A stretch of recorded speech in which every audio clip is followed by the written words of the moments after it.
Welcome to Fuel, a NAVSEA podcast for propelling your leadership journey. I'm Joe Mahalik, the Propel Leadership Development Program Manager.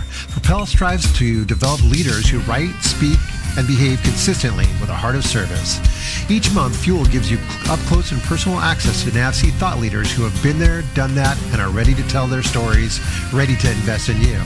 So whether you're interested in learning what leading's all about or you've been a leader for years, we're all on an ongoing professional journey which requires fuel. In this episode, Dr. Heather Hayden shares how she learned on her journey the difference between communicating, overly communicating, and communicating well. I'm Heather Hayden. I am the Deputy Executive Director for Digital Transformation here at the Warfare Center headquarters at the Navy Yard. And so what I do here in this particular position, as I see it, is really twofold. The current org structure up here at the Navy Yard in the headquarters, we have 3 Deputy Executive Directors that report directly to Dr. Martin Irvin, who is the Executive Director for the Warfare Centers. He has an undersea Deputy Executive Director. He has a surface Deputy Executive Director. And then right there, smack dab in the middle is me, who's the the Deputy Executive Director for Digital Transformation. Now, one part of my job includes having oversight of all of the business operations, if you will, whereas the other executive directors are more technical focused. I'm a little bit more business focused. Being able to digitally transform a lot of the ways that we currently do business is something that I'm leading the charge for here at headquarters. And so that's how I see what I do here at the Navy Yard. I'm dual hatted.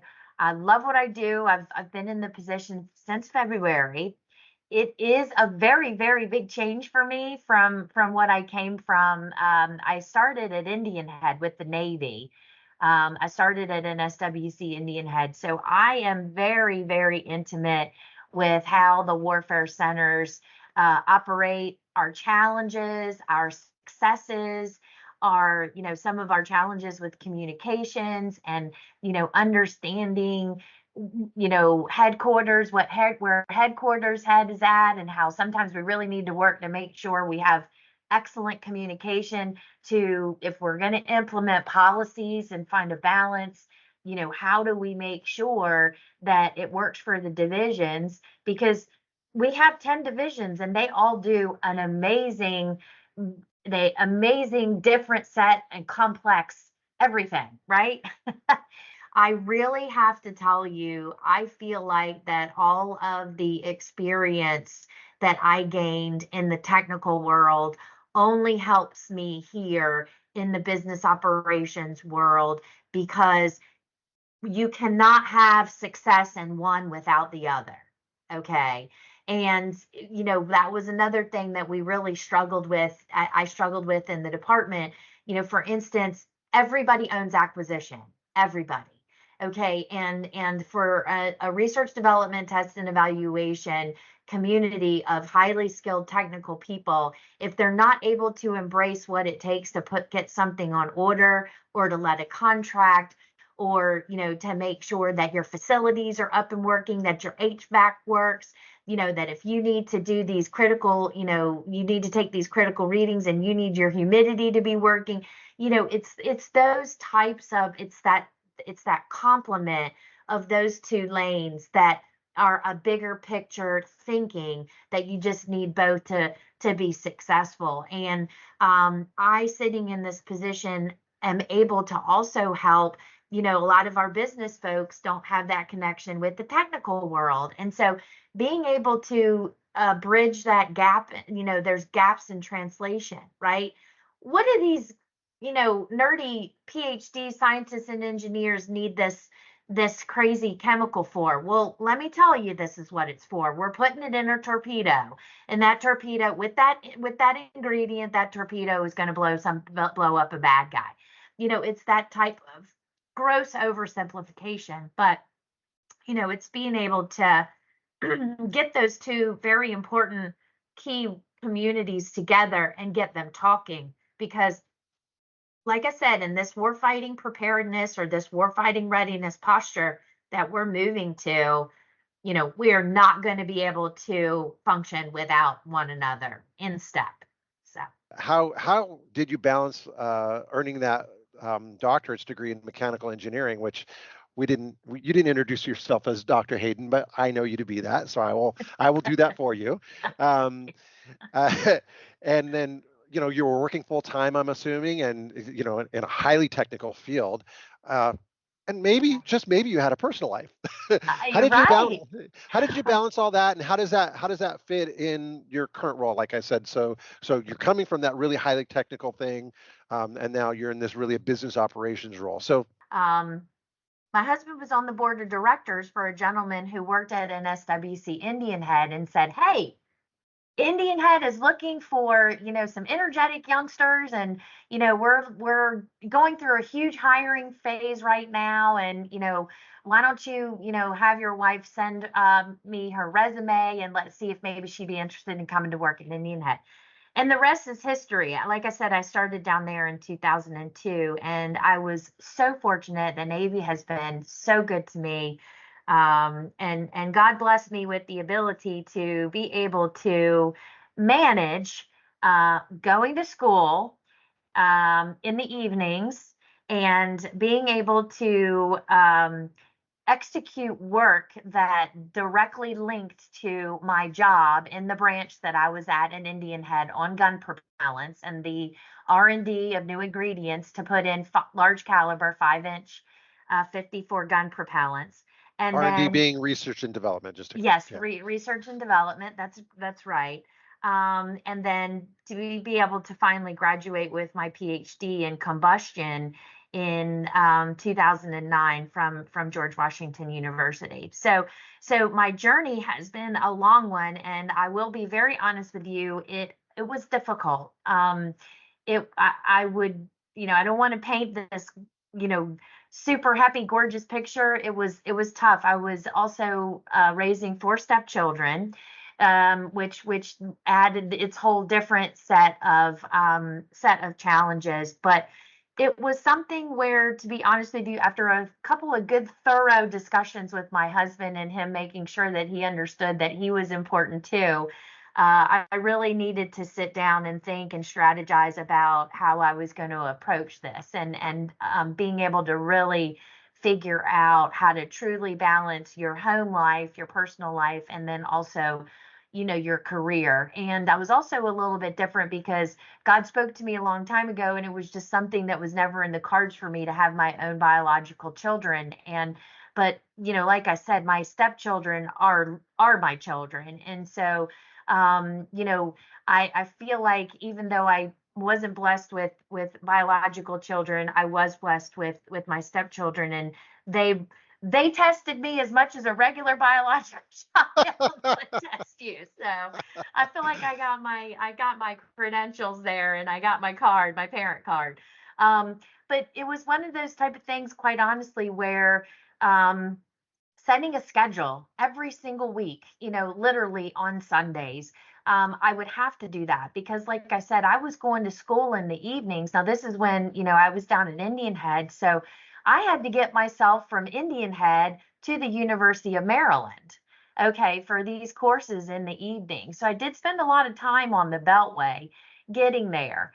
But I'm a huge advocate for in-person courses. I'm going to be honest with you there. I might upset some people. I'm not really fond of these,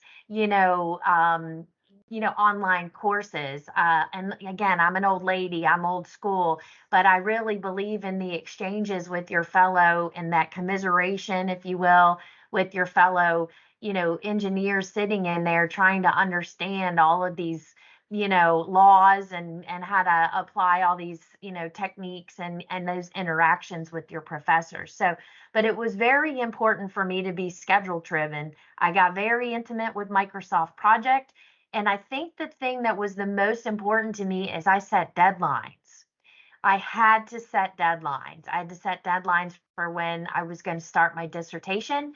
I was going to set deadlines for, how often I was going to be going out. I did a lot of my experiments were done in California. A lot of people don't know this, but the equipment that I used was a one of a kind instrumentation It was a combination of it was called the simultaneous thermogravimetric modular beam mass spectrometer, STM-BMS.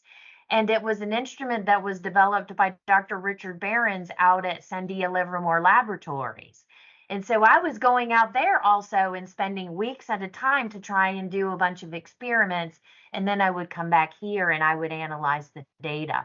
And so being organized was a very, very big part of that. And like I said, setting the deadlines was important. I missed the deadlines on many, many occasions, but it really was getting it in front of me, getting that schedule in front of me, laying out expectations, goals, objectives. And that's really one area, to be honest with you, that my PhD taught me that I feel helps me in being a leader, moving from a GS-15 to becoming an SSTM and maybe an SES one day, is being able to clearly articulate and document roles, responsibilities, and expectations, and setting deadlines, right? People inherently want deadlines. I'm sorry, they say they don't, but they do. But that's a really, really big part of it. And then having that in front of you and knowing, that you've got to have X done on X amount of date is really a motivator. And it's really something that I feel that's important. That was one of the bigger challenges when I got into the SSTM role as the research development test and evaluation department head at Indian Head. So the primary intention of this podcast is focusing on you as a leader and telling your story and investing in others. And so when I read in your bio that you had basically created an organization that did not used to exist within the Echelon 2 of Naval Sea Systems, NAVSEA, that was impressive to me, but that's because I kind of have an understanding of how enormous of an organization we are, and to create something brand new in a organization that maybe tends to be a little bit more rigid, but maybe that's not what you expect. My biggest challenge, to be honest with you, was I just didn't have enough resources to fortify the organization. So long story short, like I said, I had to get creative. I was, borrowing bodies from some of the other different directorates.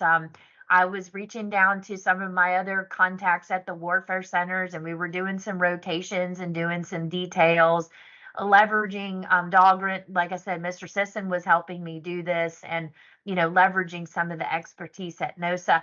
Finally convinced Miss Fan. I had to build a business case, went in front of Miss Fan, Vice Admiral Galinas, and laid out the situation and basically stated for us to execute at the level that you want this new regulatory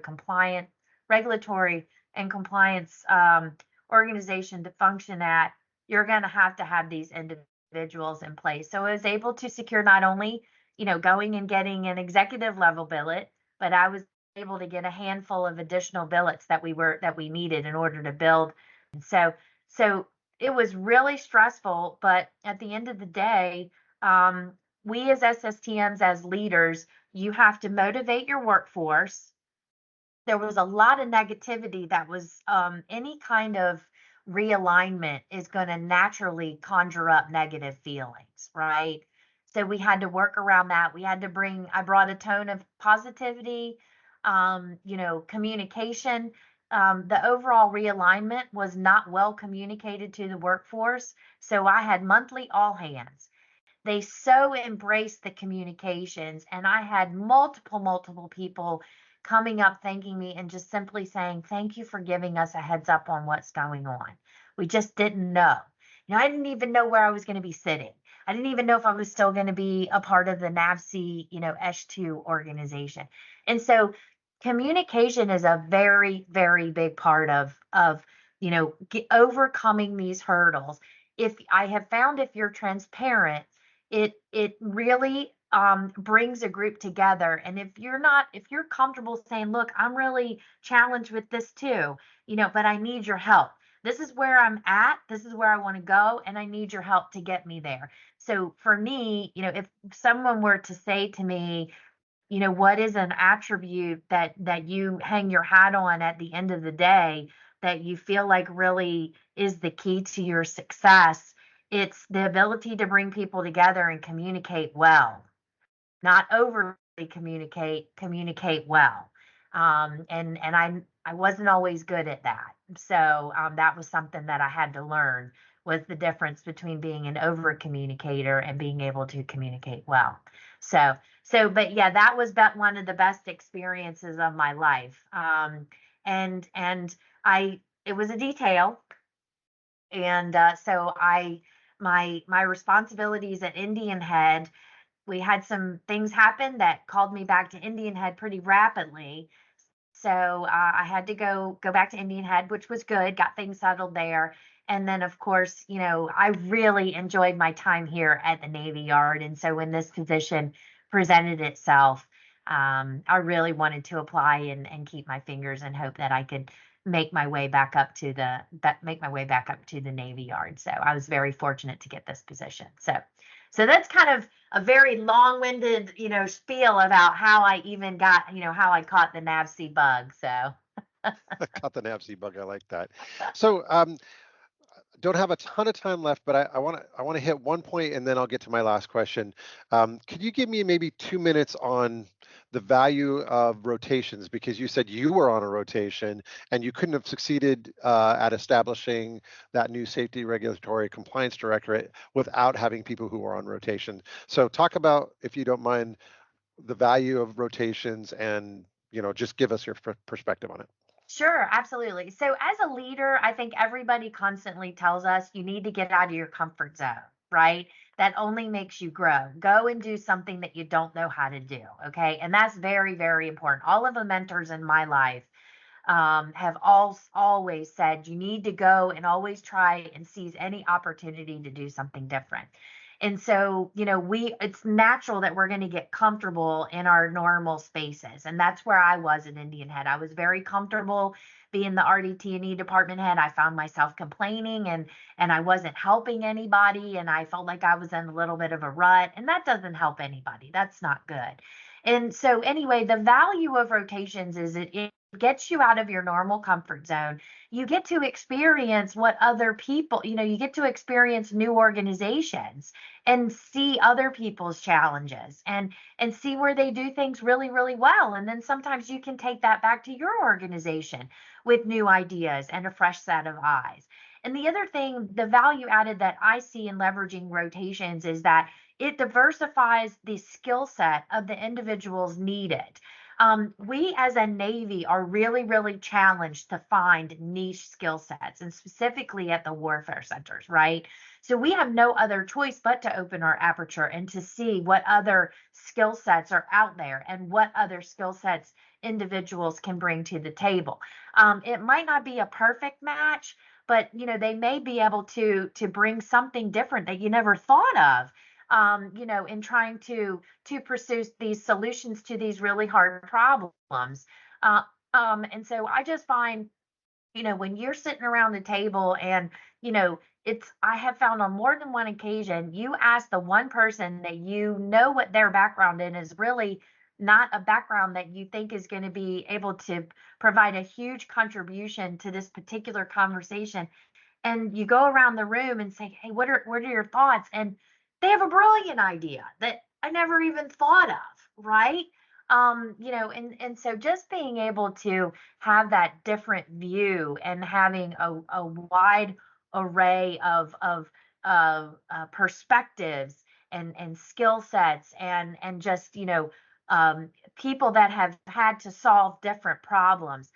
It really, really is important because and I'm guilty of it. I constantly, I put on my blinders and I think, in my mindset a lot of times, and we've got to get out of that. And as a leader, that's really important. And coming into this position, like you and I discussed, me coming from such a technical world and a technical box and coming into this business side, I've really had to open my aperture and say, well, wow, I never really thought of it like that.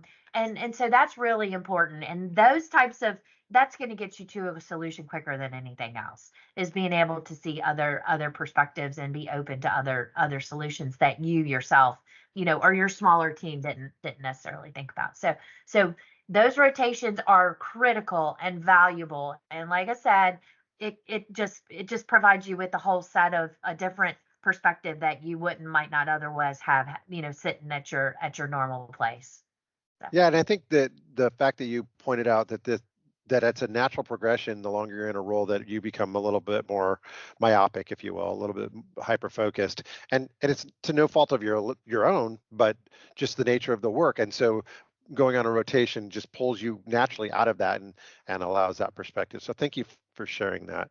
I wish we had more time because I want to dig in on other things, but that said, what are some mentors that you've had, or rather, what have you admired about leaders or mentors that you've interacted with over your career? What was the impact that they had on your leadership style? Good question. So, like I sort of alluded to before, as you can, I'm pretty sure I come across as pretty energetic, and so I think early in my career, like I mentioned, the difference between overly communicating, and communicating well. I think there's a difference there. Um, I have found from my mentors, one of the beauties of their characteristics and traits that they bring is to be able to listen from the very beginning, and listen entirely before speaking. Okay. And interjecting. I early in my career, I would get excited, and I'd hear, someone would come in my office, and, they'd sit down, and I have a problem or I have an idea, and, I'd get excited, and I'd want to talk, and sometimes you have to give people the grace to let them get it all out, right? And I found that mostly, when it's more of a problem, that this trait works the best. They're able to have their peace. They're able to say what they need to say. I'm able to hear, what their side of the story is. And so it's listening intently, being engaged, but listening entirely, and allowing the individual that space to speak. Not rushing to judgment. Also, with my energy and me feeling like I need to say something, I caught myself a couple of times, maybe, passing judgment before I knew all of the facts, right? And let them get to the end of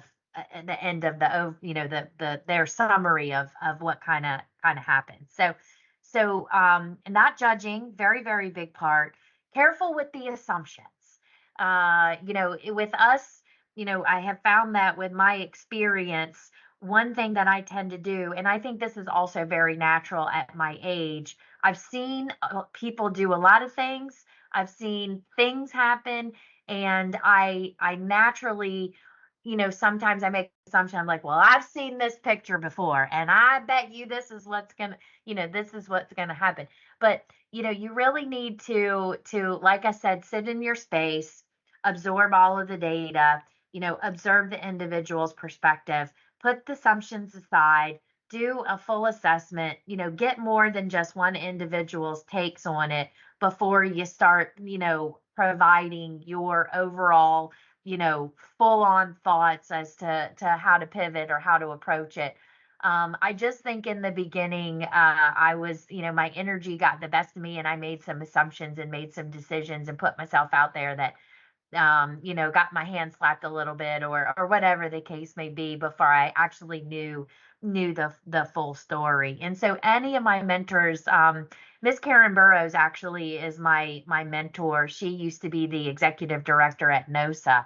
And that is really one thing that I learned from her, is when she walked into a room, and as us as senior leaders, for the most part, people always come to us with negativity, right? So you can get drugged down in that. But the way that she always chose to approach it is, to let the person have their space, and say their piece, and just say, well, so my knee jerk reaction would be to say this, but I'm going to do some fact finding. I have some questions if you can't answer these questions, can you point me to somebody that you would recommend that could help me, get the answers, and then let's get back together and plan together on how we can not only meet your needs or come to a solution that works for you, but also, getting some information on if there's an opposing party or whatever. And so it's just really that ability to, you know, understand your perspective, but see other people's perspective. And again, that comes in with comms, that comes in with clear communications and being able to understand everybody comes to the table with a different perspective, and being able to appreciate everybody's perspective is going to be a really big part of getting to that solution. So, like I said, what I learned was not to quickly jump to a conclusion or jump to any assumptions or jump to judgment. Be able to get all of the facts, understand that there's more than one side, and be able to come together as a team and articulate, kind of what the solution is. So does that make sense? It does. I kind of jotted down, as problem solvers, we want to get to that solution. Yes. And there's so much value from what I heard you just say. There's so much value in letting things play out. And you oftentimes will get solutions from unexpected sources when you do that. That's also what I took from what you said. Yeah, absolutely. Absolutely. And everybody comes to the table. And 9 times out of 10, what I've learned, honestly, when the individual that approached me, there's more to the story. There's always more to the story. And so take the time, give yourself the grace to go find out what the other side of that story is. Don't jump to conclusions and assume that, that this one perspective that you've gotten is the end all. It's a bigger picture. There's always going to be a bigger picture. Always.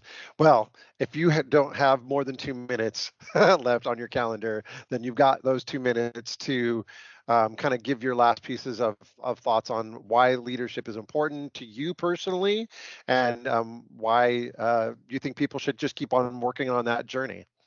Yeah, absolutely. And you have to really make that decision as to what leadership looks like to you, and what's important to you. At the end of the day, any decision that I make, I just want to be able to make sure that, I am able to be at peace with it. Faith is a very, very big part of my everyday, journey. And I try to put the Lord Jesus Christ first and foremost in everything that I do. I'm not always super, super successful at it, but I try. I keep I try to be the best person that I can be. And at the end of the day, I want to make sure that my decisions are made with integrity, and I'm able to go to sleep at night with it, and I'm good with those decisions. Um, Leadership is very gratifying. It is, for me, something that, because I love to work with people, I'm constantly looking at how I can make other people's life better. And leadership, that's really kind of the foundation. It's really not for money. It really shouldn't be for recognition. It should be, at the end of the day, for what you can do for your fellow colleagues.